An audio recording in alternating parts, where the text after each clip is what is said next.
In this exercise tutorial, I'm going to be taking you through how to do a push-up, or otherwise known as a chest press, on a TRX. So firstly, the position of your handles is going to directly impact how hard this exercise is. So the lower you have your handles, the more of an abrasive angle you're going to be at when you do your TRX push-ups. So think the higher the handles, the easier it's going to be. The lower the handles, the harder it's going to be.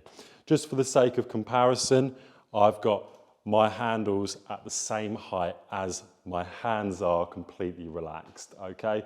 So what I want you to do is I want you to step into where you've got the TRX suspended from, make sure the TRX isn't crossed over each other, and you're going to place your hands into the foam handles, making sure they're completely in line with each other. From here, what you're going to do is you're going to bring your hands in line with your chest, and you're going to start to walk the feet back towards where the TRX is suspended from. Now, unlike a normal chest press, where let's say you're using a bar or a dumbbell, where you've kind of got the dumbbell or bar tracking quite nicely, in this TRX variation, you're going to be all over the place. It's going to be really wobbly, especially when you first do it. So be prepared for that. When your feet are hip width apart or slightly narrower than hip width apart, you're going to come down and out with your hands.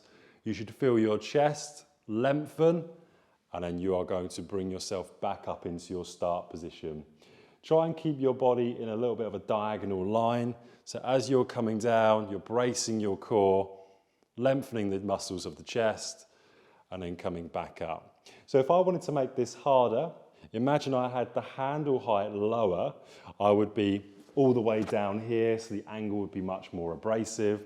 If this position that I'm doing is too easy for you, that's what you would do. And if it was too difficult, one, you don't have to stand as far back. So if I now come into this position and start to bring my elbows out and then push back in, that's a lot easier. Also as well, if I had the handle height a little bit higher, I'm then going to be able to create a less abrasive angle as well.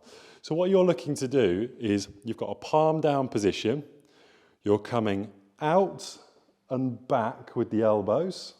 And then from that position, you're then coming back in. Make sure that you don't bring the elbows too far back, because watch the position of my shoulder. The shoulder's nicely tracking here, and all of a sudden it starts to come forwards when I come too far with the elbow. So once you've got your pec fully lengthened, you don't need to come any further than that.